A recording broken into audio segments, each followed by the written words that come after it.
after the death of Joshua, that the sons descendants of Israel Jacob asked the Lord, Who shall go up first for us against the Canaanites to fight against them? And the Lord said, Judah shall go up first. Behold, I have given the land into his hand. And the tribe of the sons of Judah said to the tribe of the sons of Simeon his brother, Come up with me into my allotted territory, so that we may fight against the Canaanites, and I likewise will go with you into your allotted territory. So Simeon went with him. Then Judah went up, and the Lord gave the Canaanites and the Perizzites into their hand, and they struck down in defeat 10,000 men at Bezek. Then they found Adoni-Bezek in Bezek and fought against him, and they struck down in defeat the Canaanites and the Perizzites. But Adoni-Bezek fled, and they pursued him and caught him and cut off his thumbs and his big toes. Adoni-Bezek said, 70 kings with their thumbs and big toes cut off used to gather up scraps of food under my table, as I have done to others. So God has repaid me. So they brought him to Jerusalem, and he died there. Then the sons of Judah fought against Jebusite Jerusalem and captured it, and struck it with the edge of the sword and set the city on fire. Afterward the sons of Judah went down to fight against the Canaanites who lived in the hill country, in the Negev south country, and in the lowland.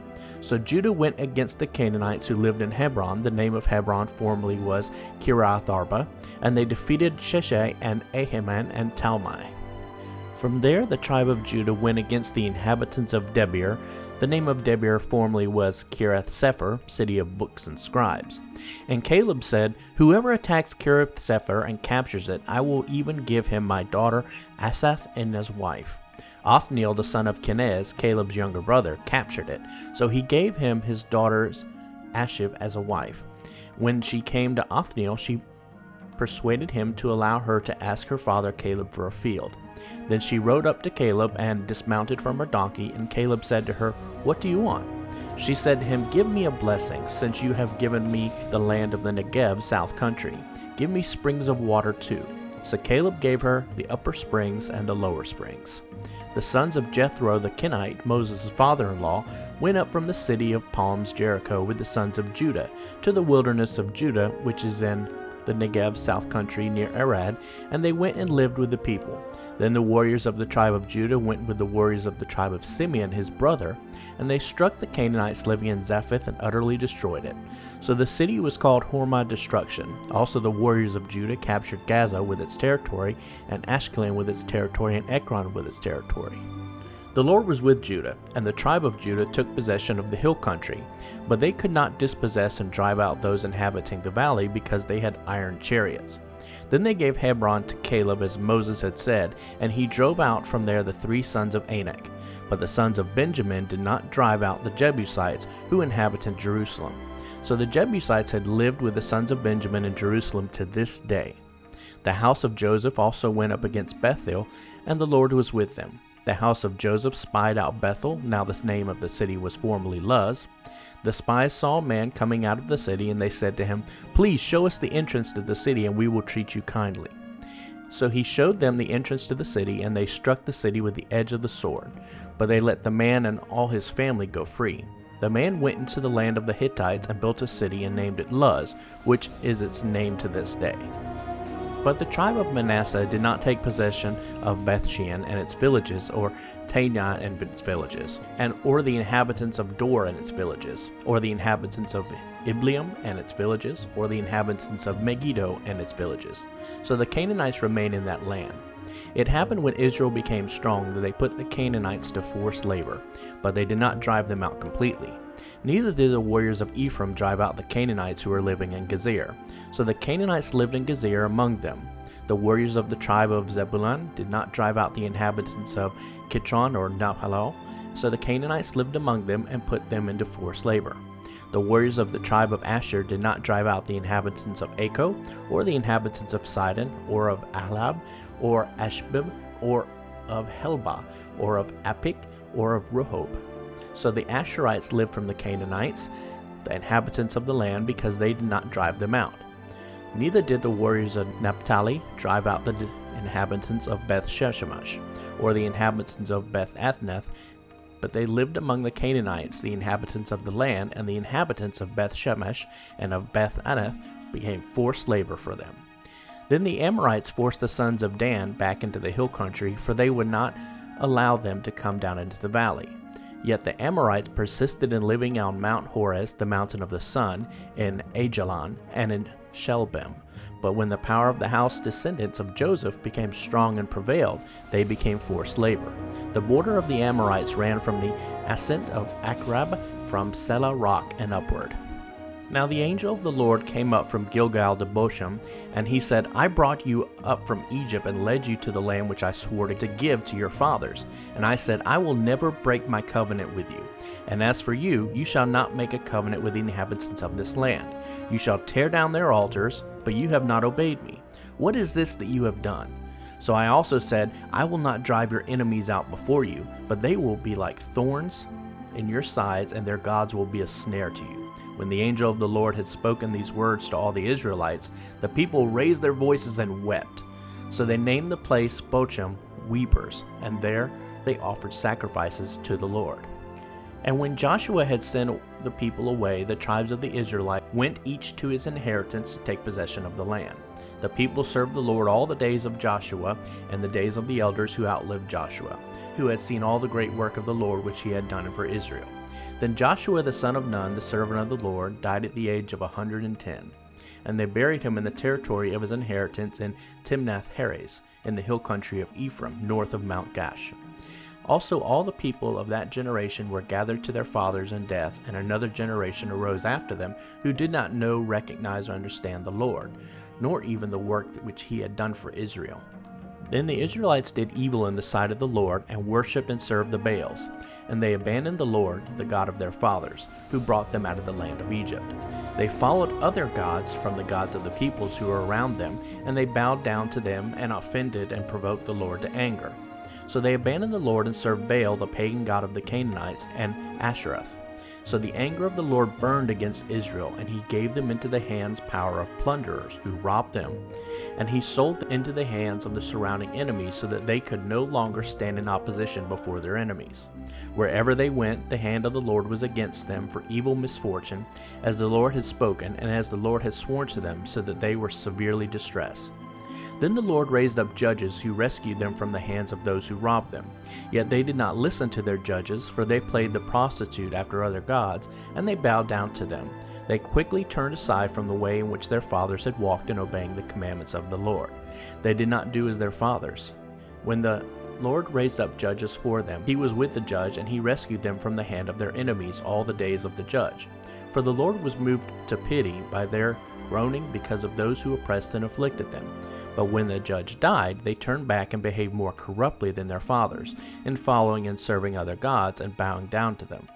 They did not abandon their practices or their stubborn ways. So the anger of the Lord burned against Israel, and he said, Because this nation has transgressed, violated my covenant, blinding agreement which I commanded their fathers, and has not listened to my voice, I will also no longer drive out before them any of the nations which Joshua left to be conquered when he died, in order to test the loyalty of Israel by them, whether Israel will keep the way of the Lord to walk in it as their fathers did or not. So the Lord allowed those nations to remain, not driving them out at once, and he did not give them into the hand of Joshua. Now these are the nations which the Lord left in order to test Israel by them, that is, all the people of Israel who had not previously experienced any of the wars in Canaan, only in order that the generations of the son of Israel might be taught war, at least those who had not experienced it previously. The remaining nations are the 5 lords governors of the Philistines, all the Canaanites, the Sidonians, and the Hivites, who lived on Mount Lebanon, from Mount Baal Hermon to the entrance of Hamath. They were allowed to remain for the testing of Israel, to determine whether Israel would listen to and obey the commandments of the Lord, which he had commanded their fathers' ancestors through Moses. And the Israelites lived among the Canaanites, Hittites, Amorites, Perizzites, Hivites, and Jebusites, and they took their daughters for themselves as wives, and gave their own daughters to their sons, and served their pagan gods. And the Israelites did evil in the sight of the Lord, and they forgot the Lord their God, and served the Baals and the Ashereth. So the anger of the Lord was kindled against Israel, and he sold them into the hand of Cush-Rishathaim, king of Mesopotamia. And the Israelites served Cush-Rishathaim 8 years. But when the Israelites cried out to the Lord for help, the Lord raised up a man to rescue the people of Israel. Othniel the son of Kenaz, Caleb's younger brother, the Spirit of the Lord came upon him, and he judged Israel. He went out to war, and the Lord gave Cushan-Rishameth, king of Mesopotamia, into his hand, and he prevailed over Cushan-Rishameth. And the land was at rest from possession for 40 years. Then Othniel the son of Kenaz died. Now the Israelites again did evil in the sight of the Lord, and the Lord strengthened Eglon king of Moab against Israel, since they had done what was evil in the sight of the Lord. And Eglon gathered to him the sons of Ammon and Abimelech, and went and struck down Israel in defeat, and they took possession of the city of palm trees, Jericho. And the Israelites served Eglon king of Moab 18 years. But when the Israelites cried out to the Lord for help, the Lord raised up a man to rescue them, Ehud the son of Gera, a Benjamite, a left-handed man. And the Israelites sent a gift of tribute by him to Eglon king of Moab. Now Ehud made for himself a sword a cubit long, which had 2 edges, and he bound it on his right thigh under his robe. And he brought the tribute to Eglon king of Moab. Now Eglon was a very fat man.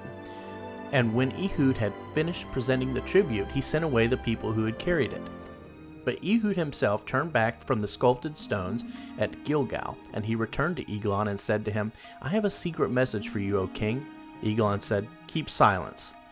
And all who attended him left him. Ehud came to him as he was sitting alone in his private cool upper chamber, and Ehud said, I have a message from God for you. And the king got up from his feet.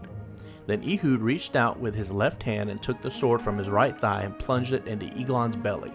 And the hilt also went in after the blade, and the fat closed over the blade, because Ehud did not draw the sword out of his belly, and the refuse came out. Then Ehud went out into the vestibule and shut the doors of the upper chamber behind him and locked them. When Ehud departed, Eglon's servants came, and when they saw that the doors of the upper room were locked, they said, He is only relieving himself in the cool room. They waited a very long time until they became embarrassed and uneasy, but he did still not open the doors of the upper room. So finally they took the key and opened them, and behold, their master had fallen to the floor dead. Now Ehud escaped while they lingered, and he passed beyond the sculpted stones and escaped to Seirah. When he had arrived, he blew a trumpet in the hill country of Ephraim, and the sons of Israel went down with him from the hill country, and he was in front of them. And he said to them, Pursue them, for the Lord has handed over your enemies to the Moabites to you. So they went down after him and seized the fords of the Jordan opposite Moab, and did not allow anyone to cross. They struck down at that time about 10,000 Moabite men, all strong, courageous men. Not a man escaped. So Moab was subdued and humbled that day under the hand of Israel, and the land was at rest for 80 years. After Ehud came Shamgar the son of Anath, who struck down 600 Philistine men with an ox goad. He too saved Israel. But the Israelites again did evil in the sight of the Lord after Ehud died. So the Lord sold them into the hand of Jabin king of Canaan, who reigned in Hazor. The commander of his army was Sisera, who lived in Harosheth Hagoyim. Then the Israelites cried out to the Lord for help, for Jabin had 900 iron chariots, and had oppressed and tormented the sons of Israel severely for 20 years. Now Deborah, a prophetess, the wife of Labadoth, was judging Israel at that time. She used to sit to hear and decide disputes under the palm tree of Deborah between Ramah and Bethel in the hill country of Ephraim, and the Israelites came up to her for judgment. Now she sent word and summoned Barak the son of Abinoam from Kadesh Naphtali, and said to him, Behold, the Lord, the God of Israel, has commanded, Go and march to Mount Tabor, and take with you 10,000 men of war from the tribes of Naphtali and Zebulun. I will draw out Sisera, the commander of Jabin's army, with his chariots and his infantry to meet you at the river Kishon, and I will hand him over to you. Then Barak said to her, If you will go with me, then I will go. But if you will not go with me, I will not go. She said, I will certainly go with you. Nevertheless, the journey that you are about to take will not be for your honor and glory, because the Lord will sell Sisera into the hand of a woman. Then Deborah got up and went with Barak to Kadesh. And Barak summoned the fighting men of the tribes of Zebulun and Naphtali to Kadesh, and 10,000 men went up under his command. Deborah also went up with him. Now Hera the Kenite had separated himself from the Kenites from the sons of Moab, the father-in-law of Moses, and had pitched his tent as far away as the terebinth tree in Zenom, which is near Kadesh. When someone told Sisera that Barak the son of Abinoam gone up to Mount Tabor, Sisera called together all his chariots, 900 iron chariots, and all the people who were with him, from Keresheth-Kadagom to the river Kishon. Deborah said to Barak, "Arise, for this is the day when the Lord has given Sisera into your hand. Has the Lord not gone out before you?" So Barak went down from Mount Tabor with 10,000 men following him. And the Lord routed Sisera and all his chariots and confused all his army with the edge of the sword before Barak. And Sisera dismounted from his chariot and fled away on foot. But Barak pursued the chariots and the army to Harosheth-Hagoyim, and the entire army of Sisera fell by the sword. Not even one man was left. But Sisera fled on foot to the tent of Jael, the wife of Heber the Kenite, because there was peace between Jabin the king of Hazor and the house of Heber the Kenite. Jael went out to meet Sisera and said to him, "Turn aside, my lord, turn aside to me. Have no fear." So he turned aside to her and went into the tent, and she covered him with a rug. And he said to her, "Please give me a little water to drink, because I am thirsty." And she opened a skin of milk and gave him a drink. Then she covered him. And he said to her, "Stand at the door of the tent, and if any man comes and asks you, 'Is there anyone here?' tell him no." But Jael, Heber's wife, took a tent peg and a hammer in her hand, and came up quietly to him, and drove the peg through his temple, and it went into the ground, for he was sound asleep and exhausted. So he died. And behold, as Barak pursued Sisera, Jael came out to meet him, and said to him, "Come, and I will show you the man whom you are seeking." And he entered her tent with her, and behold, Sisera lay dead, and the tent peg in his temple. So on that day God subdued and humbled Jabin king of Canaan before the sons of Israel. And the hand of the sons of Israel pressed down heavier and heavier on Jabin king of Canaan, until they had destroyed him. Then Deborah and Barak the son of Abinoam sang on that day, saying, "For the leaders who took the lead in Israel, for the people who volunteered for battle, bless the Lord. Hear, O kings, listen, O rulers. I will sing to the Lord, I will sing praise to the Lord, the God of Israel. Lord, when you went out from Seir, when you marched from the field of Edom, the earth quaked, the heavens also dripped, yes, the clouds dripped water. The mountains quaked at the presence of the Lord, yes, the Sinai at the presence of the Lord, the God of Israel. In the days of Shamgar, the son of Anath, in the days of Jael, the highways were deserted, and travelers went by roundabout ways.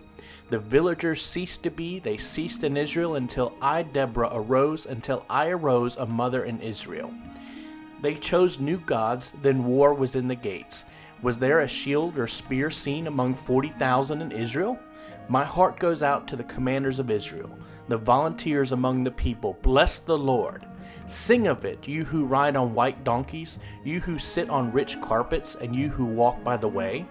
At the sound of those who divide flocks among the watering places, there they shall recount the righteous acts of the Lord, the righteous acts toward his villagers in Israel. Then the people of the Lord went down to the gates. Awake, awake, Deborah, awake, awake, sing a song. Arise, Barak, and lead away your captives, you son of Abinoam. Then down marched the survivors to the nobles. The people of the Lord marched down for me against the mighty. From Ephraim, those whose root is in Ammonites came down. After you, Benjamin, with your relatives. From Machir came down commanders and rulers. And from Zebulun, those who handle the scepter of the office of scribe. And the heads of Issachar came with Deborah. As Issachar, so was Barak. Into the valley they rushed at his heels. Among the divisions of Reuben, there were great searchings of heart. Why, Reuben, did you linger among the sheepfolds, to hear the piping for the flocks? Among the divisions of Reuben, there were great searchings of heart. Gilead remained beyond the Jordan. And why did Dan live as an alien on ships? Asher sat still on the seacoast and remained by its landings. These did not come to battle for God's people. But Zebulun was a people who risked their lives to the point of death. Naphtali also on the heights of the field. The kings came and fought. Then the kings of Canaan fought at Tanakh by the waters of Megiddo. Spoils of river they did not obtain. From the heavens the stars fought. From their courses they fought against Sisera. The torrent Kishon swept the enemy away. The ancient torrent, the torrent Kishon. O my soul, march on with strength. Then the horses' hoofs beat loudly because of the galloping of this valiant and powerful steeds. Curse Meroez, says the messenger of the Lord, utterly curse its inhabitants, because they did not come to the help of the Lord, to the help of the Lord against the mighty. Most blessed of women is Jael, the wife of Heber the Kenite. Most blessed is she of women in the tent. Sisera asked for water, and she gave him milk. She brought him curds in a magnificent bowl. She reached out her left hand for the tent peg, and her right hand for the workman's hammer. Then she struck Sisera, and she smashed his head, and she shattered and pierced his temple. He bowed, he fell, he lay still at her feet. At her feet he bowed, he fell. Where he bowed, there he fell dead. Out of the window she looked down and lamented, cried out in a shrill voice, the mother of Sisera through the lattice, "Why is his chariot delayed in coming? Why have the hoofbeats of his chariots delayed?" Her wise ladies answered her, "Indeed," she repeated her words to herself, "are they not finding and dividing the spoil? A maiden concubine or two for every man, a spoil of dyed garments for Sisera, a spoil of dyed garments embroidered. 2 pieces of dyed garments embroidered for the neck of the plunderer. So let all your enemies perish, O Lord, but let those who love him be like the rising of the sun in its might." And the land was at rest for 40 years. Then the Israelites did evil in the sight of the Lord, and the Lord gave them into the hand of Midian for 7 years. The powerful hand of Midian prevailed against Israel. Because of Midian, the sons of Israel made for themselves the dens, hideouts, which were in the mountains, and the caves and the mountain strongholds. For it was whenever Israel had sown their seed that the Midianites would come up from the Amalekites and the people of the east and go up against them. So they would camp against them and destroy the crops of the land as far as Gaza, and leave no sustenance in Israel, as well as no sheep, ox, or donkey. For they would come up with their livestock and their tents, and they would come in as numerous as locusts. Both they and their camels were innumerable. So they came into the land to devastate it. So Israel was greatly impoverished because of the Midianites, and the Israelites cried out to the Lord for help. Now it came about, when they cried out to the Lord because of Midian, that the Lord sent a prophet to the Israelites, and he said to them, "Thus says the Lord, the God of Israel, I brought you up from Egypt and brought you out of the house of slavery, and I rescued you from the hand of the Egyptians and from the hand of all who oppressed you, and drove them out before you and gave you their land. And I said to you, I am the Lord your God, and you shall not fear the gods of the Amorites in whose land you live. But you have not listened to and obeyed my voice." Now the angel of the Lord came and sat under the terebinth tree at Oppress, which belonged to Joash the Abiezrite. And his son Gideon was beating wheat in the winepress instead of the threshing floor, to hide it and save it from the Midianites. And the angel of the Lord appeared to him and said to him, "The Lord is with you, O brave man." But Gideon said to him, "Please, my Lord, if the Lord is with us, then why has all this happened to us? And where are his wondrous works which our fathers told us about when they said, 'Did not the Lord bring us up from Egypt?' But now the Lord has abandoned us and put us into the hand of Midian." The Lord turned to him and said, "Go in this strength of yours and save Israel from the hand of Midian. Have I not sent you?" But Gideon said to him, "Please, Lord, how am I to rescue Israel? Behold, my family is the least significant in Manasseh, and I am the youngest, smallest in my father's house." The Lord answered him, "I will certainly be with you, and you will strike down the Midianites as if they were only one man." Gideon replied to him, "If I have found any favor in your sight, then show me a sign that it is you who speaks to me. Please do not depart from here until I come back to you, and bring my offering and place it before you." And he said, "I will wait until you return." Then Gideon went and prepared a young goat and unleavened bread from an ephah of flour. The meat he put in a basket, and the broth in a pot, and he brought the food to him under the oak terebinth and presented it. The angel of God said to him, "Take the meat and unleavened bread and lay them on this rock, and pour out the broth over them." And he did so. Then the angel of the Lord put out the end of the staff that was in his hand and touched the meat and the unleavened bread. And fire flared up from the rock and consumed the meat and the unleavened bread. Then the angel of the Lord vanished from his sight. When Gideon realized without any doubt that he was the angel of the Lord, he declared, "Oh no, Lord God, for now I have seen the angel of the Lord face to face, and I am doomed." The Lord said to him, "Peace to you, do not be afraid, you shall not die." Then Gideon built an altar there to the Lord and named it "The Lord is Peace." To this day it is still an Ophrah of the Abiezrites. Now on that same night the Lord said to Gideon, "Take your father's bull, the second bull 7 years old, and tear down the altar of Baal that belongs to your father, and cut down the Asherah that is beside it. And build an altar to the Lord your God on top of this mountain stronghold with stones laid down in an orderly way. Then take the second bull and offer a burnt sacrifice using the wood of the Asher which you shall cut down." Then Gideon took 10 men of his servants and did just as the Lord had told him. But because he was too afraid of his father's household relatives and the men of the city to do it during daylight, he did it at night. Early the next morning, when the men of the city got up, they discovered that the altar of Baal was torn down, and the Asherah which was beside it was cut down, and the second bull was offered on the altar which had been built. So they said to one another, "Who has done this thing?" When they searched about and inquired, they were told, "Gideon the son of Joash did it." Then the men of the city said to Joash, "Bring out your son so that he may be executed, because he has torn down the altar of Baal and cut down the Asher which was beside it." But Joash said to all who stood against him, "Will you plead for Baal? Will you save him? Whoever pleads for Baal shall be put to death while it is still morning. If Baal is a god, let him defend himself, because someone has torn down his altar." Therefore on that day he named Gideon Jerubbaal, meaning "Let Baal plead," because he had torn down his altar.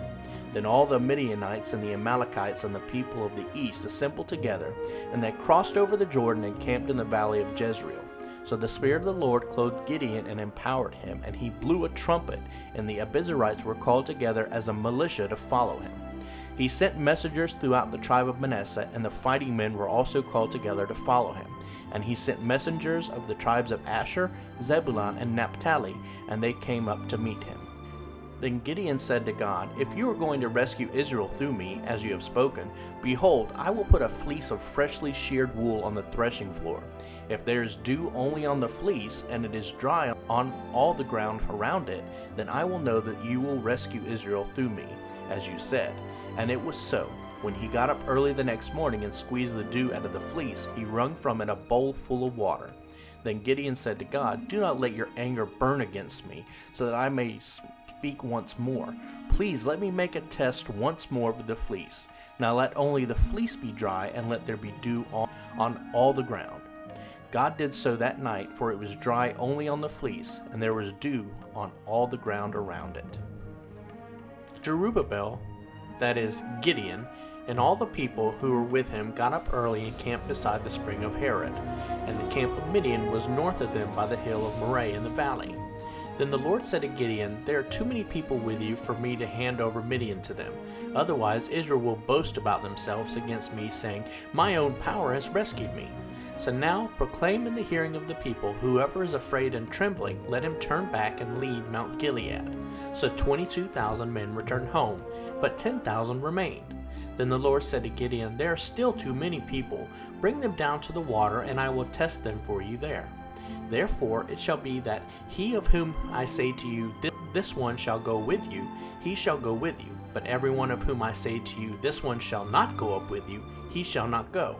So he brought the people down to the water, and the Lord said to Gideon, "You shall separate everyone who laps the water with his tongue, as a dog laps, as well as everyone who kneels down to drink."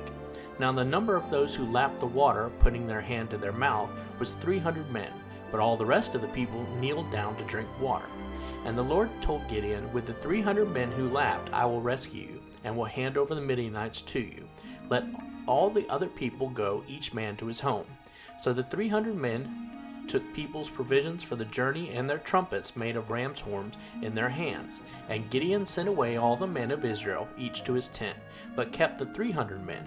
And the camp of Midian was below him in the valley.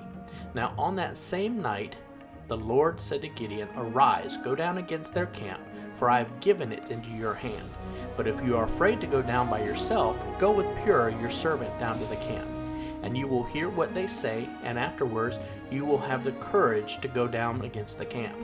Then he went down with Purah his servant to the outpost of the army that was in the camp. Now the Midianites and the Amalekites and all the sons of the east were lying camped in the valley, as countless as locusts, and their camels were without number, as numerous as the sand on the seashore. When Gideon arrived, there was a man telling a dream to his friend, and he said, "Listen carefully, I had a dream. There was a loaf of barley bread tumbling into the camp of Midian, and it came to the tent and struck it so that it fell, and turned it upside down so that the tent lay flat. And his friend replied, This dream is nothing less than the sword of Gideon the son of Joash, a man of Israel. God has given Midian and the entire camp into his hand. When Gideon heard the account of the dream and its interpretation, he bowed down in worship. Then he returned to the camp of Israel and said, Arise, for the Lord has given the camp of Midian into your hand. He divided the 300 men into 3 companies, and he put trumpets and empty pitchers into the hands of all of them, with torches inside the pitchers. And he said to them, Look at me, then do likewise. When I come to the edge of the camp, do just as I do. When I and all who are with me blow the trumpet ram's horns, then all around the camp you also blow the trumpets and shout for the Lord and for Gideon. So Gideon and the 100 men who were with him came to the edge of the camp at the beginning of the middle watch, when the guards had just been changed, and they blew the trumpets and smashed the pitchers that were in their hands. When 3 companies blew the trumpets and broke the pitchers, they held the torches in their left hands and the trumpets in their right hands to blow, and they shouted, A sword for the Lord and for Gideon! Then each stood in his place around the camp, and the entire Midianite army ran, crying out as they fled. When Gideon's men blew the 300 trumpets, the Lord set the sword of one Midianite against another, even throughout the whole army, and the army fled as far as Bethsheba towards Zerah, as far as the border of Abimelech by Tabith. The men of Israel were summoned together for the tribes of Naphtali and Asher and all Manasseh, and they pursued Midian. Then Gideon sent messengers throughout the hill country of the tribe of Ephraim, saying, Come down against the Midianites and take control of the waters before them, thereby cutting off the Midianites, as far as Beth-barah and the Jordan River. So all the men of Ephraim were assembled together, and they took control of the waters, as far as Beth-barah and the Jordan. Then the men of Ephraim took the 2 leaders of Midian, Oreb and Zeb, and they killed Oreb at the rock of Oreb, and they killed Zeb at the winepress of Zeb. Then and pursued Midian, and they brought the heads of Oreb and Zeb to Gideon from across the Jordan. And the men of the tribe of Ephraim said to Gideon, What is this thing that you have done to us, not calling us when you went to fight with Midian? And they quarreled with him vehemently, and he said to them, What have I done now that is so significant in comparison with you? Is not the gleaning leftovers of the grapes of your tribe of Ephraim better than the vintage entire harvest of my clan of Abiezer? God has given the leaders of Midian, Oreb, and Zeb into your hands, and what was I able to do in comparison with you? Then their anger toward him subsided when he made this statement. So Gideon came to the Jordan and crossed over the river, he and the 300 men who were with him, exhausted yet still pursuing the enemy. He said to the men of Succoth, Please give loaves of bread to the people who are following me, since they are exhausted, and I am pursuing Zebah and Zalmunna, kings of Midian. But the leaders of Succoth said, Are Zebah and Zalmunna already in your hands, that we should give bread to your army? Gideon said, For that response, when the Lord has handed over Zebah and Zalmunna to me, I will thrash your bodies with the thorns and briars of the wilderness. He went from there up to Penuel and spoke similarly to them, and the men of Penuel answered him just as the men of Succoth had answered. So Gideon said also to the men of Penuel, When I come again in peace, I will tear down this tower. Now Zebah and Zalmunna were in Karkor with their armies, about 15,000 fighting men, all who were left of the entire army of the sons of the east, for 120,000 swordsmen had fallen. Gideon went up by the route of those who lived in the tents to the east of Nobah and Jogabah, and he attacked their camp when the camp was unsuspecting. When Zehab and Zalmunna fled, he pursued them and captured the 2 kings of Midian, Zebah and Zalmunna, and terrified the entire army. Then Gideon the son of Joash returned from the battle by the ascent of Heres. He captured a young man of Succoth and questioned him, and the youth wrote down for him the names of the leaders of Succoth and its elders, 77 men. He came to the men of Succoth and said, Look here, Zebah and Zalmunna, about whom you taunted me, saying, Are Zebah and Zalmunna now in your hand, that we should give bread to your men who are exhausted? He took the elders of the city and thorns of the wilderness and briars, and with them he punished the men of Succoth. He tore down the tower of Penuel and killed the men of the city. Then Gideon said to Zebah and Zalmunna, What kind of men were they whom you killed at Tabor? And they replied, They were like you. Each one of them resembled the son of a king. He said, They were my brothers, the sons of my mother. As the Lord lives, if only you had let them live, I would not kill you. So to humiliate them, Gideon said to Jephthah his firstborn, "Stand up and kill them." But the youth did not draw his sword because he was afraid, for he was still just a boy. Then Zebah and Zalmunna said, "Rise up yourself and strike us, for as the man is, so is his strength." So Gideon arose and killed Zebah and Zalmunna and took the crescent amulets that were on their camels' necks. Then the men of Israel said to Gideon, "Rule as king over us, both you and your son, also your son's son, for you have rescued us from the hand of Midian." But Gideon said to them, "I will not rule over you, and my son will not rule over you. The Lord shall rule over you." And Gideon said to them, "I would make a request of you, that each one of you give me an earring from his spoil." For the Midianites had gold earrings because they were Ishmaelites who customarily wore them. They answered, "We will certainly give them to you." And they spread out a garment, and every one of them threw an earring there from the spoil. And the weight of the golden earrings that he requested was 1,700 shekels of gold, apart from the crescent amulets and pendants and the purple garments which were worn by the kings of Midian, and apart from the chains that were on their camels' necks. Gideon made all the golden earrings into an ephod, a sacred high priest garment, and put it in his city of Oppress, and all Israel worshipped it as an idol there, and it became a trap for Gideon and his household. So Midian was subdued and humbled before the sons of Israel, and they no longer lifted up their heads in pride. And the land was at rest 40 years in the days of Gideon. Jerubbaal Gideon, the son of Joash, went and lived in his own house. Now Gideon had 70 sons born to him, because he had many wives. And his concubine, who was in Shechem, also bore him a son, whom he named Abimelech. Gideon, the son of Joash, died at a good advanced age, and was buried in the tomb of Joash his father in Oppress of the Abiezrites. Then it came about, as soon as Gideon was dead, that the Israelites again played the prostitute with the Baals, and made Baal-berith their god.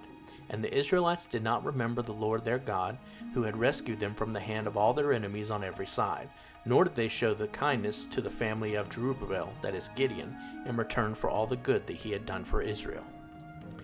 Now Abimelech, the son of Jerubbaal Gideon, went to Shechem to his mother's relatives, and said to them and to the whole clan of the household of his mother's father, "Speak now in the hearing of all the leaders of Shechem, which is better for you, that 70 men, all of the sons of Jerubbaal, rule over you, or that one man rule over you?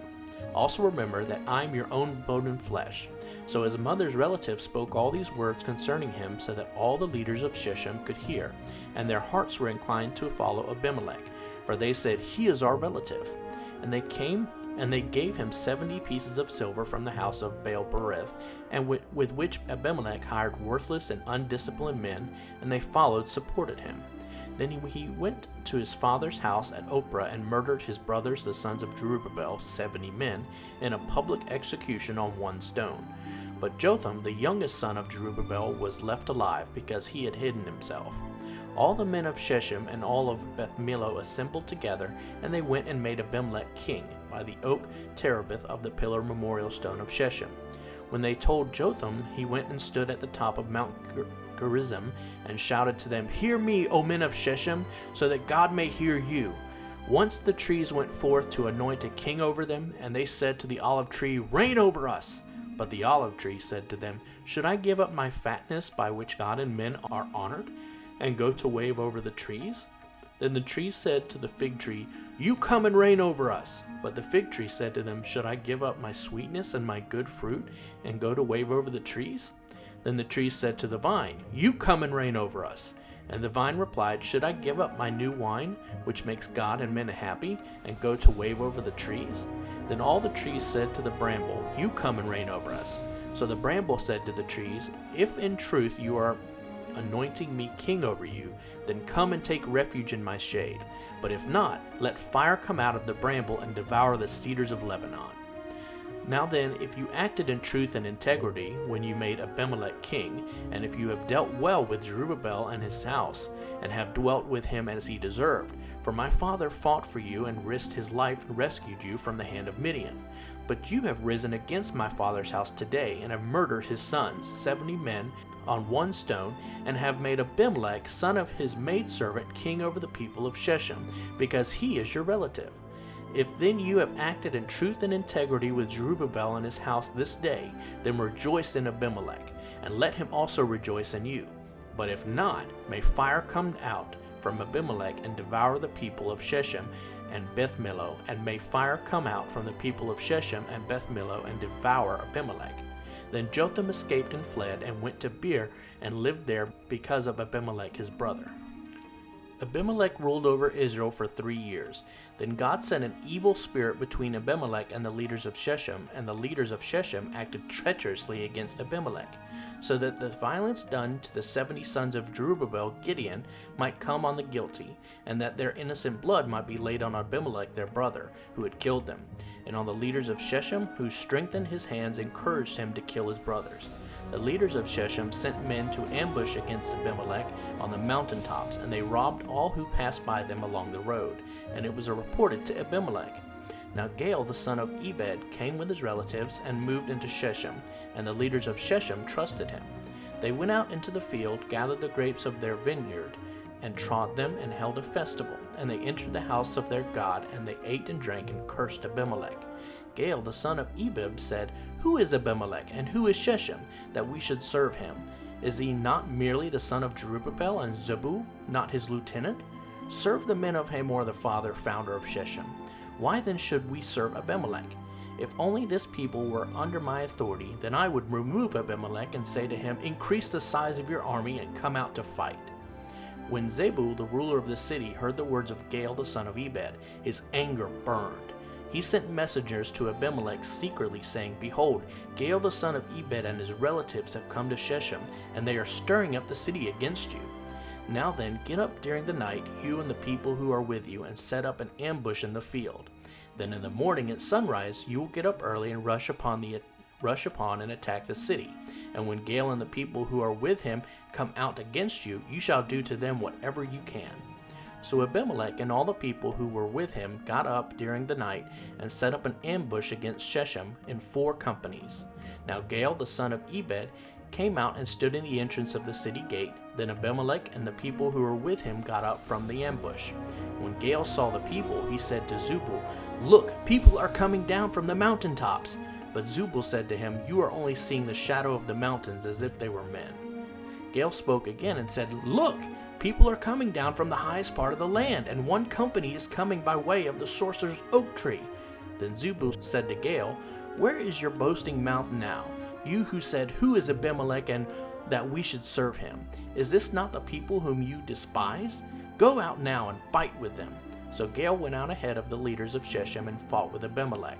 Abimelech chased him, and he fled before him, and many fell wounded as far as the entrance of the gate. Then Abimelech stayed at Arumah, and Zebah drove out Gaal and his relatives so that they could not remain in Shechem. The next day the people went out into the field, and it was reported to Abimelech. So he took his people and divided them into 3 companies, and set an ambush in the field. And he looked and saw the people coming out of the city. And he rose up against them and struck them down. Then Abimelech and the company with him advanced forward and stood in the entrance of the city gate. The 2 other companies attacked all who were in the field and killed them. Abimelech fought against the city that entire day. He took the city and killed the people who were in it. He demolished the city and sowed it with salt. When all the leaders of the tower of Shechem heard about it, they entered the inner chamber stronghold of the temple of Elbereth, the god of the covenant. Abimelech was told that all the leaders of the tower of Shechem were assembled together.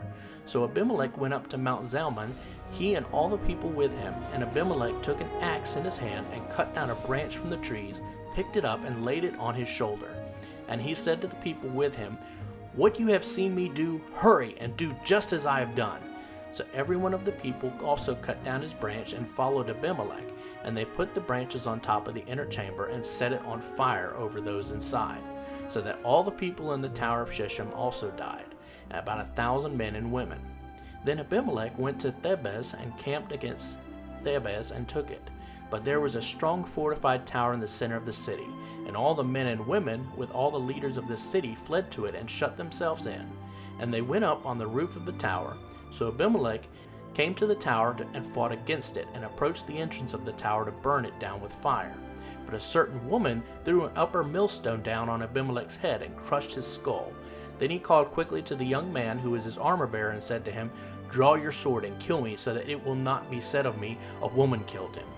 So the young man pierced him through, and he died. When the men of Israel saw that Abimelech was dead, each departed to his home. In this way God repaid the wickedness of Abimelech, which he had done to his father Jerubbaal by killing his 70 brothers. Also God repaid all the wickedness of the men of Shechem on their heads, and the curse of Jotham the son of Jerubbaal Gideon came upon them. After Abimelech died, Tola the son of Puah the son of Dodo, a man of Issachar, arose to save Israel, and he lived in Shamir in the hill country of Ephraim. Tola judged Israel for 23 years, then he died and was buried in Shamir. After him, Jair the Gileadite arose, and he judged Israel for 22 years. He had 30 sons who rode on 30 donkeys, and they had 30 towns in the land of Gilead that are called Havoth-Jair, towns of Jair, to this day. And Jair died and was buried in Canaan.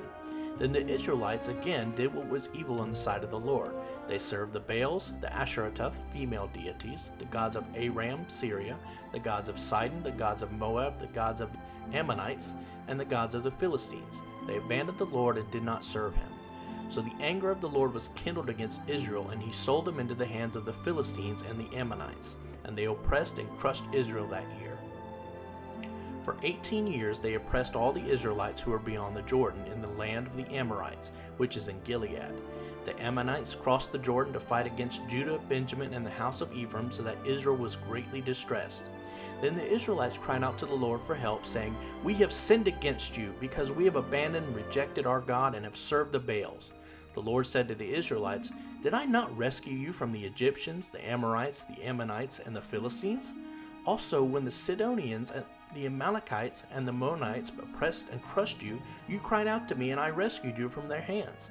Yet you have abandoned and rejected me and served other gods. Therefore I will no longer rescue you. Go, cry out to the gods you have chosen. Let them rescue you in the time of distress."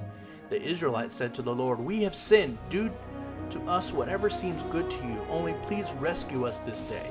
So they removed the foreign gods from among them and served the Lord, and he could bear the misery of Israel no longer.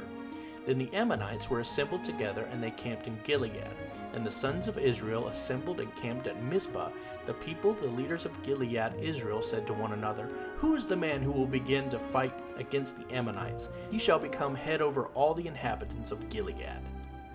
Now Jephthah the Gileadite was a brave warrior, but he was the son of a prostitute. Gilead was the father of Jephthah. Gilead's wife bore him sons, and when his wife's sons grew up, they drove Jephthah out and said to him, "You shall not have an inheritance in our father's house, because you are the son of another woman." Then Jephthah fled from his brothers and lived in the land of Tob. And worthless and unprincipled men gathered around Jephthah and went out on raids with him. Now it happened after a while that the Ammonites fought against Israel. When the Ammonites fought against Israel, the elders of Gilead went to get Jephthah from the land of Tob. And they said to Jephthah, "Come and be our leader, so that we may fight against the Ammonites." But Jephthah said to the elders of Gilead, "Did you not hate me and drive me from the house of my father? Why have you come to me now when you are in trouble?" The elders of Gilead said to Jephthah, "This is why we have turned to you now, that you may go with us and fight the Ammonites and become head over all the inhabitants of Gilead." So Jephthah said to the elders of Gilead, "If you take me back home to fight against the Ammonites, and the Lord gives them over to me, will I really become your head?" The elders of Gilead said to Jephthah, "The Lord is the witness between us. Be assured that we will do as you have said." So Jephthah went with the elders of Gilead, and the people made him head and leader over them. And Jephthah repeated everything that he had promised before the Lord at Mizpah. Now Jephthah sent messengers to the king of the Ammonites, saying, "What is the problem between you and me, that you have come against me to fight in my land?" And the Ammonites' king replied to the messengers of Jephthah, "It is because Israel took away my land when they came up from Egypt, from the river Arnon as far as the Jabbok and east of the Jordan. So now return those lands peacefully." But Jephthah sent messengers again to the king of the Ammonites, and they said to him, "This is what Jephthah says. Israel did not take the land of Moab or the land of the Ammonites, for when they came up from Egypt, Israel walked through the wilderness to the Red Sea and came to Kadesh. Then Israel sent messengers to the king of Edom, saying, 'Please let us pass through your land.' But the king of Edom would not listen. Also they sent word to the king of Moab, but he would not consent. So Israel stayed at Kadesh.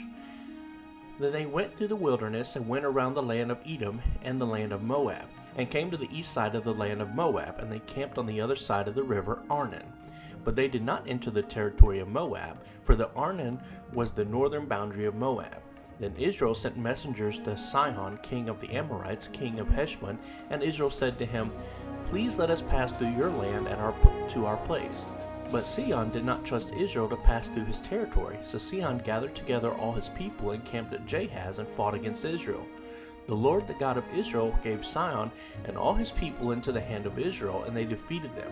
So Israel took possession of all the land of the Amorites, the inhabitants of that country.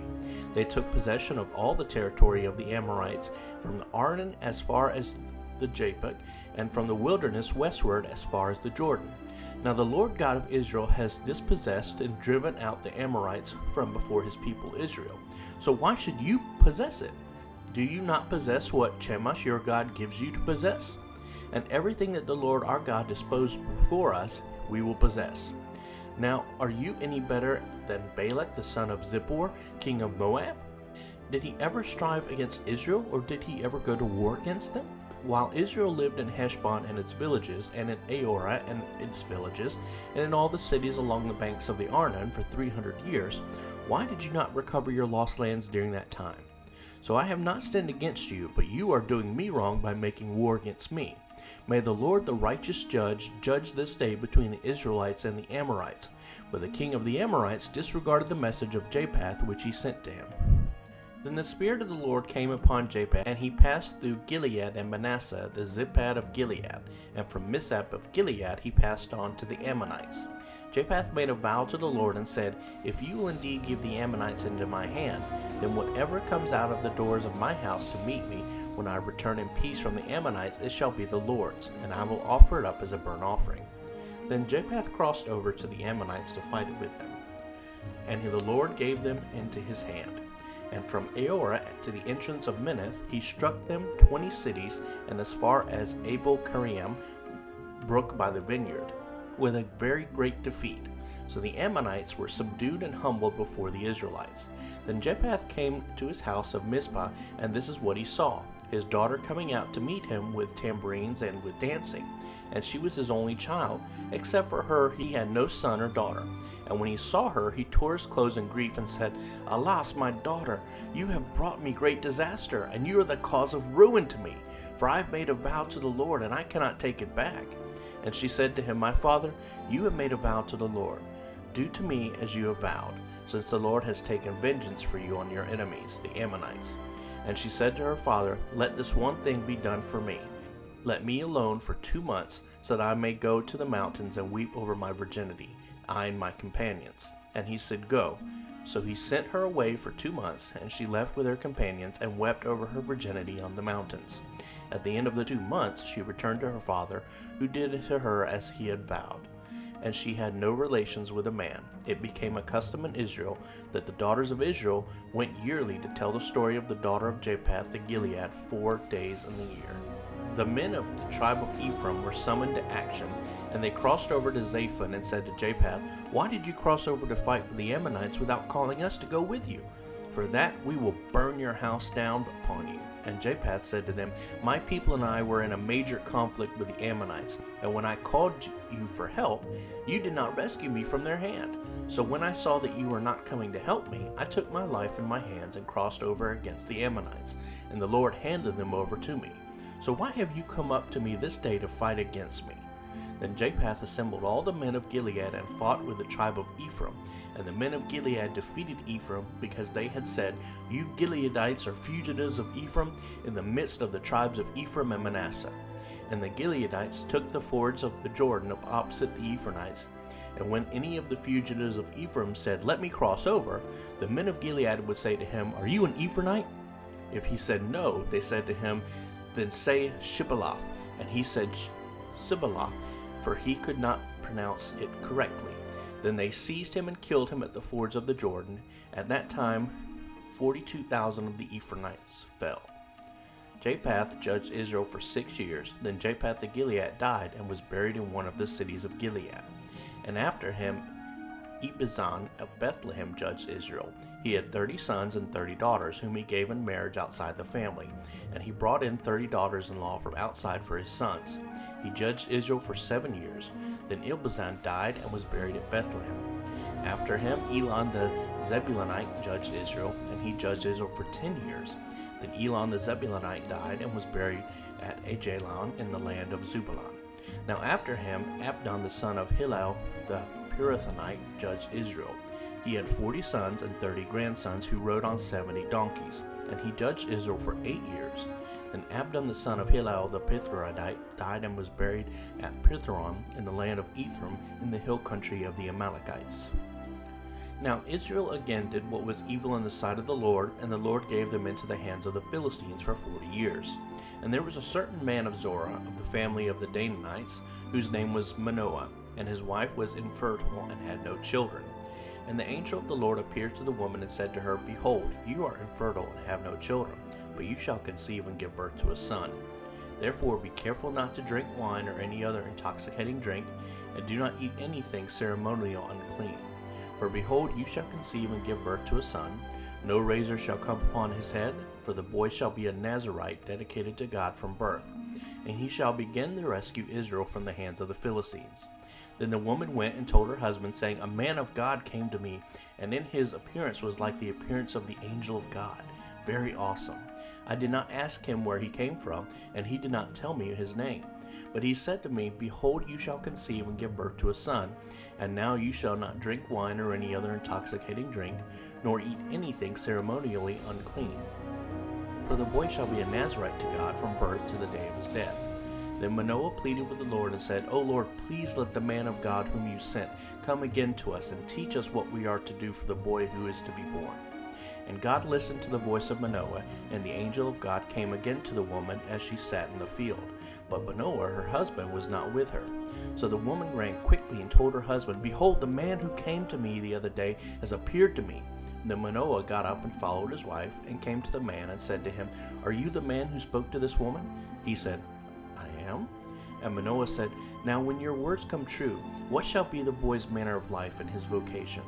The angel of the Lord said to Manoah, The woman must pay attention to everything that I said to her.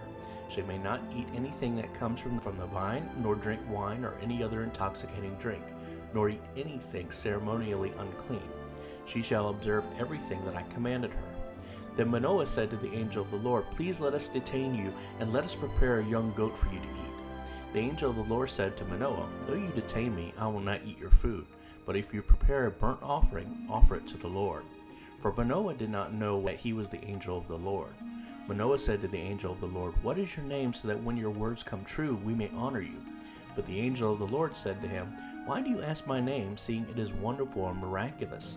So Manoah took the young goat with a grain offering, and offered it on the rock to the Lord. And he performed miracles while Manoah and his wife looked on. For when the flame went up toward heaven from the altar, the angel of the Lord ascended in the altar of flame. When Manoah and his wife saw this, they fell on their faces to the ground.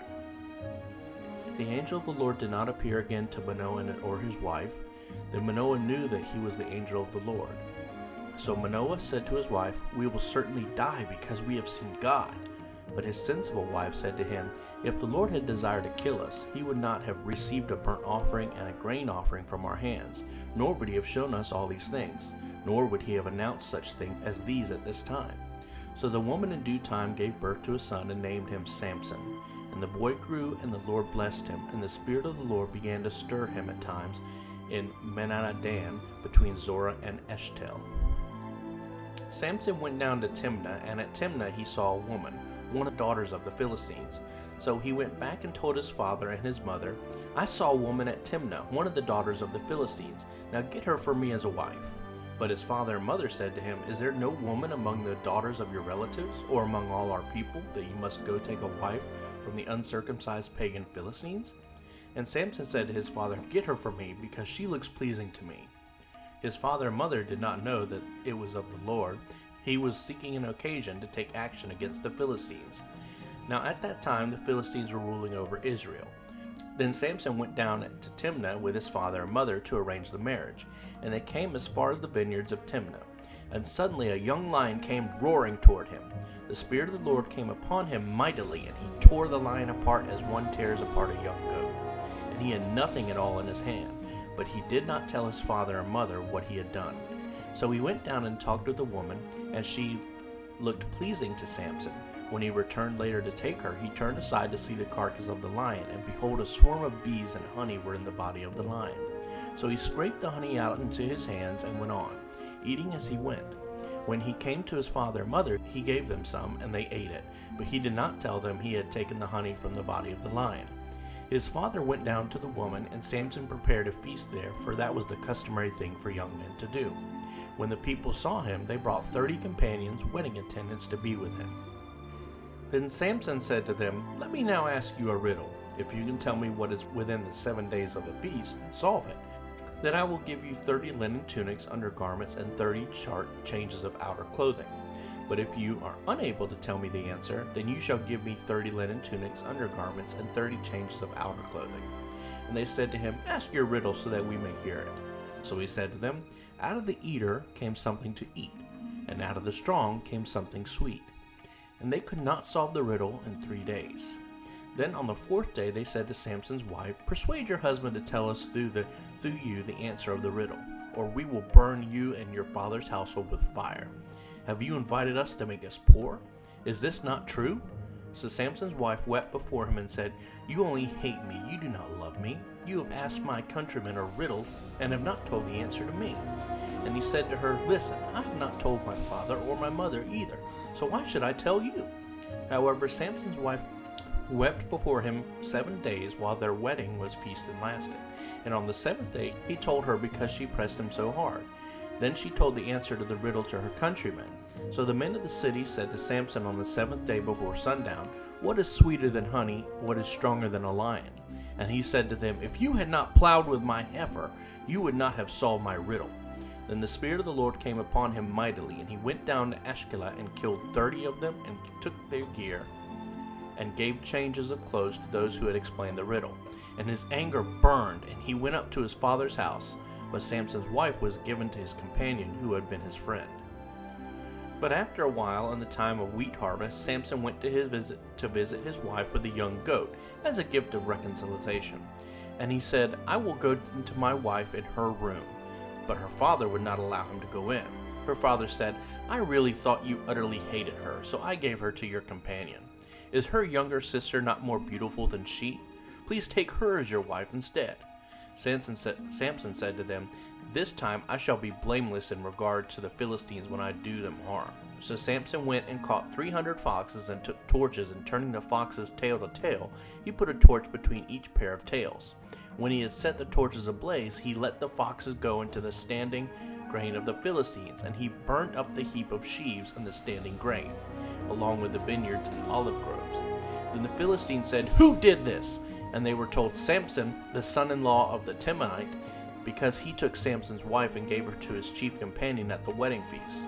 So the Philistines came up and burned her and her father with fire.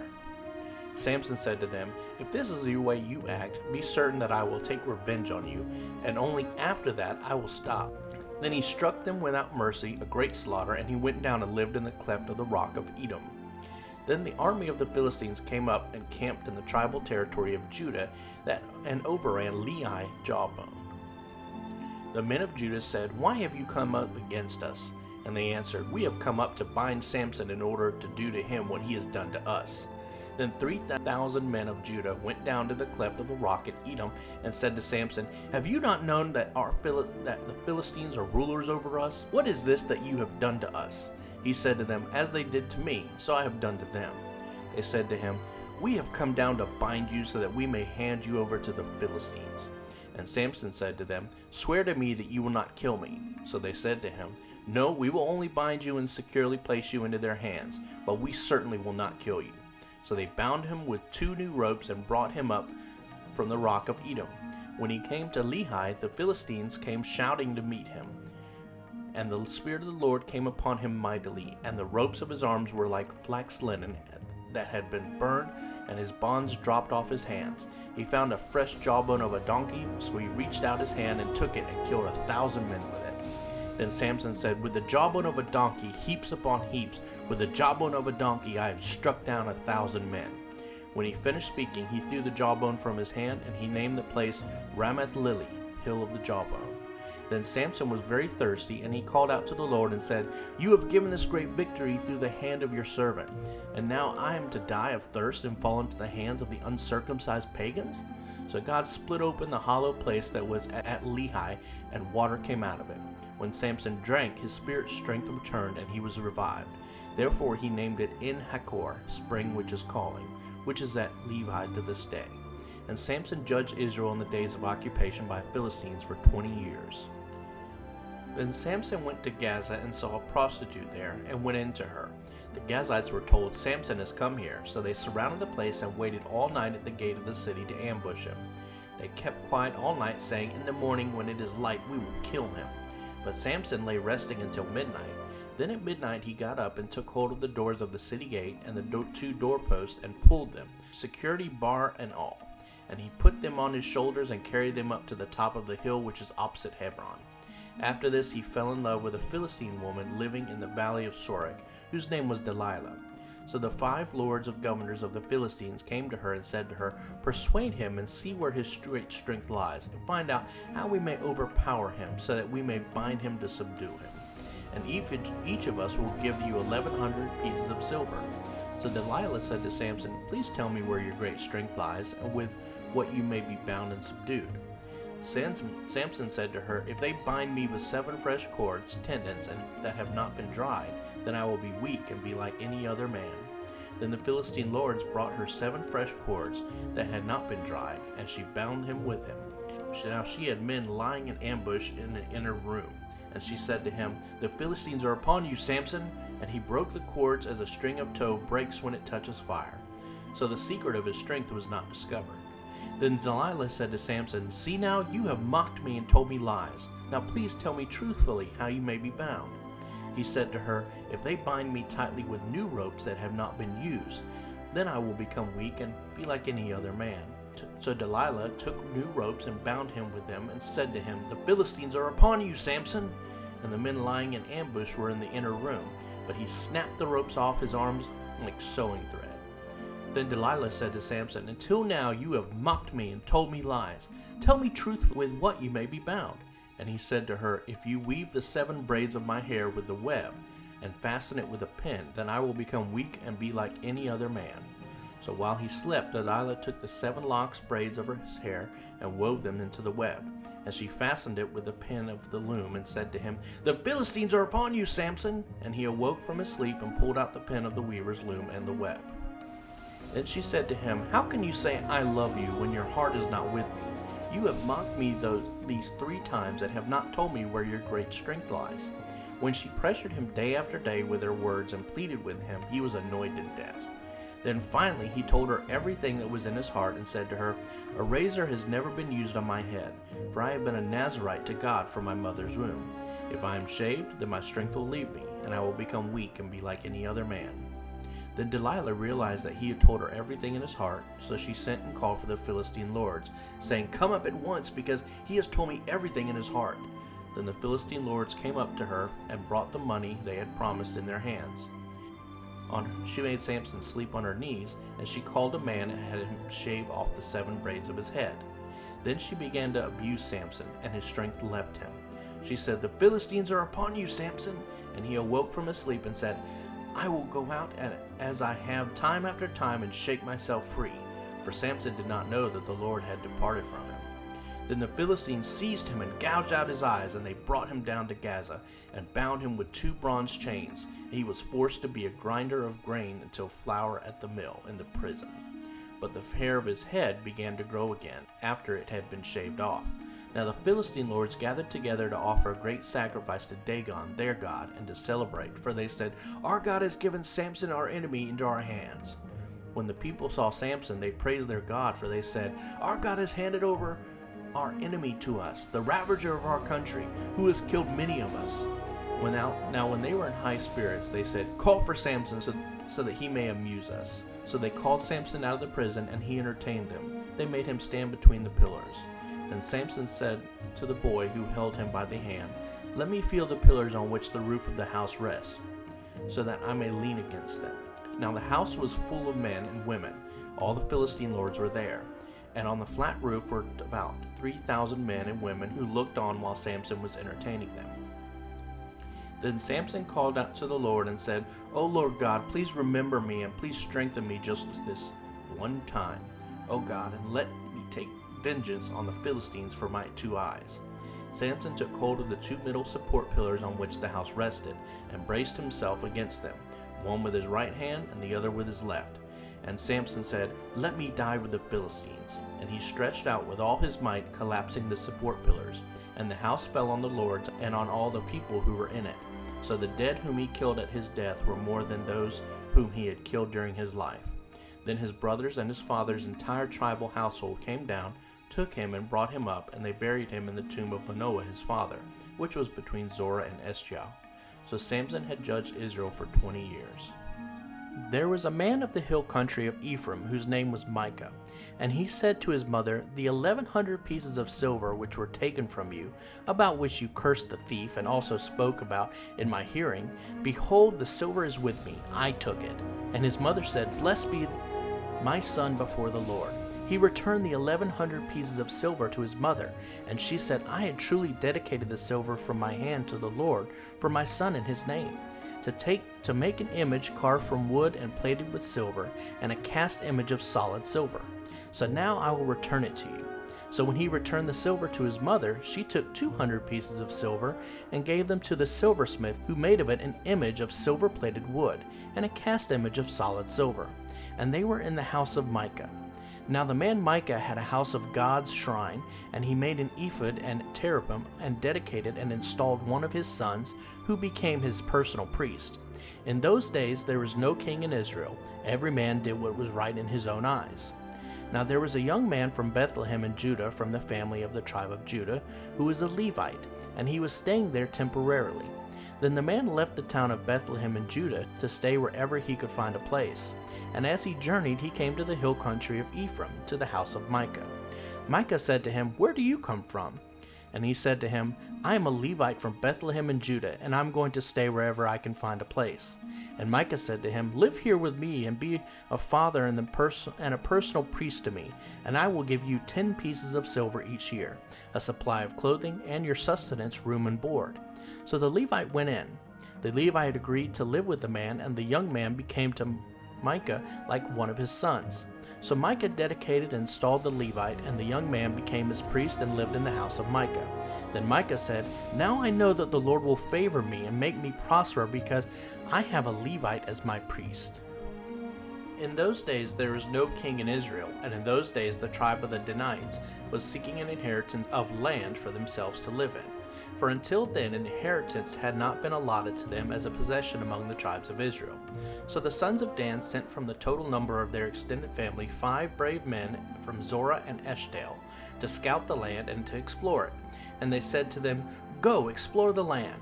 They came to the hill country of Ephraim, to the house of Micah, and lodged there. When they passed near Micah's house, they recognized the voice of the young man, the Levite, and they turned aside there and said to him, Who brought you here? And what are you doing in this place? And what do you have here? And he said to them, Micah has done this and that for me, and he has hired me, and I have become his priest. And they said to him, Please ask of God, so that we may know whether our journey on which we are going will be successful. The priest said to them, Go in peace. The journey on which you are going is acceptable to the Lord. Then the 5 men went on and came to Laish, and saw the people who were there, how they were living securely in the style of the Sidonians, quiet and peaceful. And there was no oppressive magistrate in the land humiliating them in anything. And they were far from the Sidonians, and had no dealings with anyone. The 5 men came back home to their brothers at Zorah and Eshtaol, and their brothers said to them, What do you have to report? They said, Arise, let us go up against them, for we have seen the land, and behold, it is very good, fertile. Will you sit still and do nothing? Do not hesitate to go, to enter, and to take possession of the land. When you enter, you will come to people feeling safe and secure, with a spacious land, widely extended on all sides, for God has given it into your hands, a place where there is no lack of anything that is on the earth. Then from the tribal family of the Danites, from Zorah and from Eshtaol, 600 men armed with weapons of war set out. They went up and camped at Kiriath-Jearim in Judah. Therefore they have called that place Menadan to this day. It is west of Kiriath-Jearim. They went on from there to the hill country of Ephraim and came to Micah's house. Then the 5 men who had gone to scout the country of Laish said to their relatives, "Do you know that there are in these houses an ephod, terebinth, an image of silver-plated wood, and a cast image of solid silver? Now therefore consider what you should do." So they turned in that direction and came to the house of the young Levite at the home of Micah, and asked him how he was doing. Now the 600 men armed with their weapons of war, who were the sons of Dan, stood at the entrance of the gate. Now the 5 men who had gone to scout the land went up and entered the house and took the image of silver-plated wood, the ephod, the terebinth, and the cast image of solid silver, while the priest stood by the entrance of the gate with the 600 men armed with weapons of war. When these 5 men went into Micah's house and took the plated image, the ephod, the terebinth, and the cast image, the priest asked them, "What are you doing?" They said to him, "Keep quiet, put your hand over your mouth and come with us, and be a father and a priest to us. Is it better for you to be a priest to the house of one man, or to be a priest to a tribe and family in Israel?" The priest's heart was glad to hear that, and he took the ephod, the terebinth, and the image, and went among the people. So they turned and left, and they put the children, the livestock, and the valuables and supplies in front of them. When they had gone from some distance from the house of Micah, the men who were living in the house near Micah's house assembled as a militia and overtook the sons of Dan. They shouted to the Danites, who turned and said to Micah, "What is your reason for assembling against us?" He said, "You have taken away my gods which I have made, and the priests, and have gone away. What else do I have left?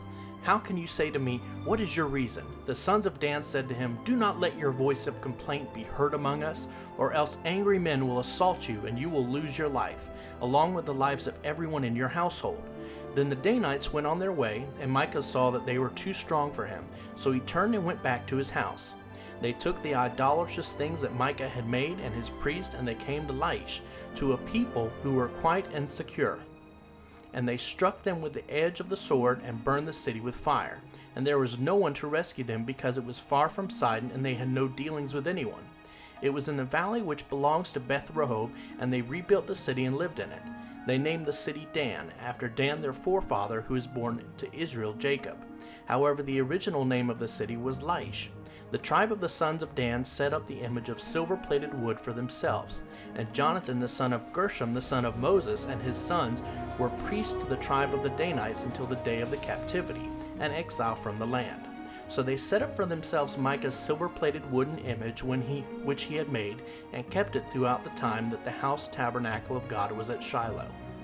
It happened in those there was no king in Israel, living as in a most remote part of the hill country of Ephraim, who took a concubine for himself from Bethlehem in Judah. But his concubine was unfaithful to him, and left him and went to her father's house in Bethlehem of Judah, and stayed there for a period of 4 months. Then her husband arose and went after her to speak kindly and tenderly to her in order to bring her back, taking with him his servant and a pair of donkeys. So she brought him into her father's house, and when the father of the girl saw him, he was happy to meet him. So his father-in-law, the girl's father, detained him, and he stayed there with him for 3 days. So they ate and drank, and he lodged there. On the 4th day they got up early in the morning, and the Levite prepared to leave. But the girl's father said to his son-in-law, "Strengthen yourself with a piece of bread, and afterward go your way." So both men sat down and ate and drank together, and the girl's father said to the man, "Please be willing to spend the night and enjoy yourself." Then the man got up to leave, but his father-in-law urged him strongly to remain. So he spent the night there again. On the 5th day he got up early in the morning to leave, but the girl's father said, "Please strengthen yourself and wait until the end of the day." So both of them ate. When the man and his concubine and his servant got up to leave, his father-in-law, the girl's father, said to him, "Behold, now the day has drawn to a close. Please spend the night. Look, now the day comes to an end. Spend the night here and celebrate. Enjoy yourself. Then tomorrow you may get up early for the long journey and go home." But the man was not willing to stay the night, so he got up and left and came to a place opposite Jebus, that is Jerusalem. With him were 2 saddle donkeys and his servant and his concubine. When they were near Jebus, the day was almost gone, and the servant said to his master, "Please come and let us turn aside into this Jebusite city and spend the night in it." But his master said to him, "We will not turn aside into a city of foreigners who are not of the descendants of Israel. We will go on as far as Gibeah." And he said to his servant, "Come and let us approach one of these places, and we will spend the night in Gibeah or in Ramah." So they passed by and went on their way, and the sun set on them near Gibeah, which belongs to the tribe of Benjamin. And they turned aside there to go in and spend the night in Gibeah, and the Levite went in and sat down in the open square of the city, because no man invited them into his house to spend the night. Then behold, there was an old man who was coming out of the field from his work at evening. He was from the hill country of Ephraim, but was staying in Gibeah, and the men of the place were sons descendants of Benjamin.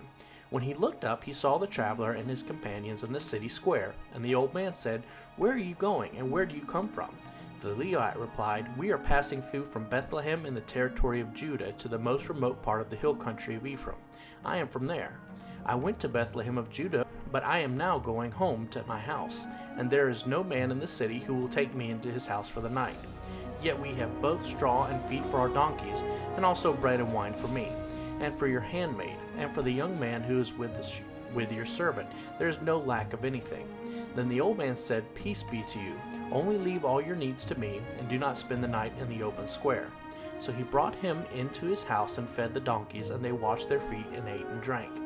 While they were celebrating, behold, men of the city, certain worthless and evil men, surrounded the house, pounding on the door. And they spoke to the master of the house, the old man, saying, "Bring out the man who came to your house, so that we may have relations with him." Then the master of the house, went out and said to them, "No, my fellow citizens, please do not act so wickedly. Since this man has come to my house as my guest, do not commit this sacrilege. Here is my virgin daughter and this man's concubine. I will bring them out now. Abuse and humiliate them, and do to them whatever you want, but do not commit this act of sacrilege against this man." But the men would not listen to him, so the man took the Levite's concubine and brought her outside to them, and they had relations with her and abused her all night until morning. And when daybreak came, they let her go. At daybreak the woman came and collapsed at the door of the man's house where her master was, until it was fully light. When her master got up in the morning and opened the doors of the house and went out to go on his way, he saw his concubine lying on the door of the house, and her hands were on the threshold. He said to her, "Get up and let us go." But there was no answer, for she had died. Then he put her body on the donkey, and the man left and went home. When he arrived at his house, he took a knife, and taking hold of his dead concubine, he cut her corpse limb by limb into 12 pieces, and sent her body parts throughout all the territory of Israel. All who saw the dismembered parts said, "Nothing like this has ever happened or been seen from the day that the sons of Israel came up from the land of Egypt to this day. Consider it, take counsel, and speak your minds." Then all the sons of Israel from Dan in the north to Beersheba in the south, including the land of Gilead, came out, and the congregation assembled as one man to the Lord at Mizpah. The chiefs of all the people of all the tribes of Israel presented themselves in the assembly of the people of God, 400,000 men on foot who drew the sword. Now the Benjamites, in whose territory the crime was committed, heard that the other tribes of the sons of Israel had gone up to Mizpah. And the sons of Israel said, "How did this evil thing happen?" So the Levite, the husband of the woman who was murdered, replied, "I had come with my concubine to spend the night in Gibeah, a town which belongs to the tribe of Benjamin. But the men of Gibeah rose up against me and surrounded the house at night because of me. They intended to kill me, but instead they raped my concubine so brutally that she died. So I took my concubine and cut her corpse in pieces and sent her body parts throughout the land of the inheritance of Israel. For the men of Gibeah have committed a lewd and disgraceful act in Israel. Now then, all you sons of Israel, all of you, give your advice and counsel here regarding what should be done." Then all the people stood unified as one man, saying, "None of us will go to his tent, and none of us will return to his home until this is settled. But now this is the thing which we will do to Gibeah. We will go up by lot against it, and we will take 10 men out of 100 throughout the tribes of Israel, and 100 out of 1,000, and 1,000 out of 10,000, to bring provisions for the men, so that when they come to Gibeah of Benjamin, they may punish them for all the despicable acts which they have committed in Israel." So all the men of Israel assembled against the city, united as one man. Then the tribes of Israel sent men through the entire tribe of Benjamin, saying, "What is this evil thing that has been done among you? Now therefore turn over the men involved, the worthless and wicked men in Gibeah, so that we may put them to death and remove this wickedness from Israel." But the Benjamites would not listen to the voice of their brothers, the sons of Israel. Then the tribe of the sons of Benjamin gathered from the cities of Gibeah to go out to battle against the other sons of Israel. And the Benjamites assembled out of their cities, at that time 26,000 men who drew the sword, besides the inhabitants of Gibeah, who assembled 700 chosen men. Out of all these people were 700 choice left-handed men. Each one could sling stones at a target no wider than a hair, and not miss. Then the men of Israel, other than Benjamin, assembled 400,000 men who drew the sword. All these were men of war. The men of Israel arose and went up to Bethel and asked of God and said, "Which of us shall take the lead to battle against the sons' tribe of Benjamin?" And the Lord said, "Judah shall go up first." Then the fighting men of the sons of Israel arose in the morning and camped against Gibeah. The men of Israel went out to battle against Benjamin and assembled in battle formation against them at Gibeah. The sons of Benjamin came out of Gibeah and struck to the ground on that day 22,000 fighting men of Israel. But the people, the fighting men of Israel, took courage and strengthened themselves again, and again set their battle line in the same place where they had formed it the first day. The sons of Israel went up and wept before the Lord until evening, and asked of the Lord, "Shall we advance again to battle against the sons of our brother Benjamin?" And the Lord said, "Go up against them." So the sons of Israel came against the sons of Benjamin the second day, and the fighting men from the tribe of Benjamin went out of Gibeah against them the second day, and again struck to the ground the sons of Israel, 18,000 men, all of whom were swordsmen. Then all the sons of Israel and all the people went up and came to Bethel and wept. And they sat there before the Lord and fasted that day until evening, and offered burnt offerings and peace offerings before the Lord. And the sons of Israel inquired of the Lord, for the ark of the covenant of God was there at Bethel in those days. And Phinehas the son of Eleazar, the son of Aaron, ministered before it in those days, saying, "Shall I yet again go out to battle against the sons of my brother Benjamin, or shall I quit?" And the Lord said, "Go up, for tomorrow I will hand them over to you." So Israel sent men in ambush around Gibeah. The fighting men of the sons of Israel went up against the sons of Benjamin on the third day, and placed themselves in battle formation against Gibeah as at other times. The Benjamites went out against their army and were lured away from the city, and they began to strike and kill some of the people as at other times on the highways, one of which goes up to Bethel and the other to Gibeah, and in the open country about 30 men of Israel. And the Benjamites said, "They are defeated before us, as at the first." But the sons of Israel said, "Let us flee and lure them away from the city to the highways." Then all the men of Israel got up from their places and placed themselves in battle formation at Baal Tamar. And the men of Israel who were in ambush rushed from their place to the plain of Merageba. When the 10,000 choice fighting men from all Israel came against Gibeah, the battle was hard and fierce, but the Benjamites did not realize that disaster was about to strike them. And the Lord struck down the tribe of Benjamin before Israel, so that the sons of Israel destroyed 25,100 men of Benjamin that day, all of whom were swordsmen. So the Benjamites realized that they were defeated. Then men of Israel gave ground to the Benjamites, because they relied on the men in ambush, whom they had placed against Gibeah. Then the men in ambush quickly rushed and attacked Gibeah, and the men in ambush also deployed and struck the entire city with the edge of the sword. Now the appointed signal between the men of Israel and the men in ambush was that they would make a great cloud of smoke rise from the city. So the men of Israel turned in the battle, and Benjamin began to strike and kill about 30 men in Israel, for they said, "Certainly they are defeated before us, as in the first battle." But when the signal cloud began to rise out of the city in a column of smoke, the Benjamites looked behind them, and behold, the entire city went up in smoke to heaven. When the men of Israel turned back again, the men of Benjamin were terrified, for they saw that disaster had fallen upon them. Therefore they turned their backs before the men of Israel and fled toward the direction of the wilderness. But the battle followed and overtook them. As the fighting men of the sons of Benjamin ran among them, the Israelites of the cities came out and destroyed them. They surrounded the men of Benjamin, pursued them relentlessly, and overtook them opposite Gibeah toward the east. Thus 18,000 men of Benjamin fell, all of these brave and able warriors. The survivors of Benjamin turned and fled toward the wilderness to the rock of Rimmon, and Israel caught 5,000 of them on the roads and overtook them at Gideon, and killed 2,000 of them. So all of Benjamin who fell that day were 25,000 men who drew the sword, all of them brave and able warriors. But 600 men turned and fled toward the wilderness to the rock of Rimmon, and stayed at the rock of Rimmon for 4 months. The men of Israel turned back against the tribe of the sons of Benjamin, and struck them with the edge of the sword. both the entire city of Gibeah and the livestock and all that they found. They also set on fire all the surrounding towns which they found. Now the men of Israel had sworn an oath at Mizpah, "None of us shall give his daughter in marriage to a man of Benjamin." So the people came to Bethel and sat there before God until evening, and lifted up their voices and wept bitterly. They said, "O Lord, God of Israel, why has this come about in Israel, that there should be today one tribe missing from Israel?" And the next day the people got up early and built an altar there, and offered burnt offerings and peace offerings. Then the sons of Israel said, "Which one from all the tribes of Israel did not come up assembly to the Lord?" For they had taken a great oath concerning him who did not come up to the Lord at Mizpah, saying, "He shall certainly be put to death."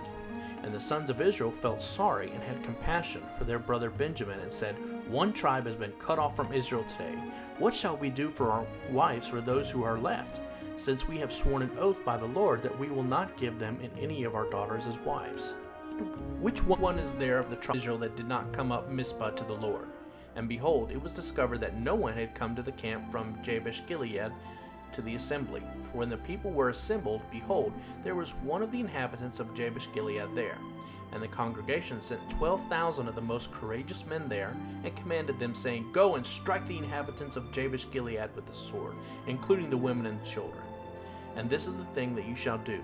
You shall utterly destroy every male and every woman who is not a virgin." And they found among the inhabitants of Jabesh Gilead 400 young virgins who had not known a man intimately. And they brought them to the camp at Shiloh, which is the land of Canaan. Then the whole congregation sent word to the surviving sons of Benjamin, who were at the rock of Rimmon, and proclaimed peace to them. So the survivors of Benjamin returned at that time, and they gave them the women whom they had kept alive from the women of Jabesh Gilead. But there were not enough to provide wives for them. And the people were sorry and had compassion for the survivors of the tribe of Benjamin, because the Lord had made a gap in the tribes of Israel. Then the elders of the congregation said, "What shall we do for wives for those men who are left, since the women of Benjamin have been destroyed?" They said, "There must be an inheritance for the survivors of Benjamin, so that a tribe will not be wiped out from Israel. But we cannot give them wives from our daughters, for the sons of Israel had sworn an oath, 'Cursed is he who gives a wife to a man from the tribe of Benjamin.'" So they said, "Listen, there is this yearly feast of the Lord at Shiloh, which is on the north side of Bethel, on the east side of the highway that goes up from Bethel to Shechem, and on the south side of Lebanon." So they instructed the sons of Benjamin, saying, "Go, set an ambush in the vineyards, and watch. If the daughters of Shiloh come out to dance in the dances, then you shall come out of the vineyards, and each of you shall catch his wife from the daughters of Shiloh. Go to the land of the tribe of Benjamin. When their fathers or their brothers come to complain to us, we shall say to them, 'Give them to us voluntarily, because we did not take a wife for each man of Benjamin in battle, nor did you give wives to them, for that would have made you guilty of breaking your oath.'" So the sons of the tribe of Benjamin did as instructed, and took wives according to their number, from the dancers whom they carried away. Then they went and returned to their inheritance, and rebuilt the towns and lived in them. The sons of Israel departed from there at that time, each man to his tribe and family, and each man went from there to his inheritance. In those days when the judges governed, there was no king in Israel. Every man did what was right in his own eyes.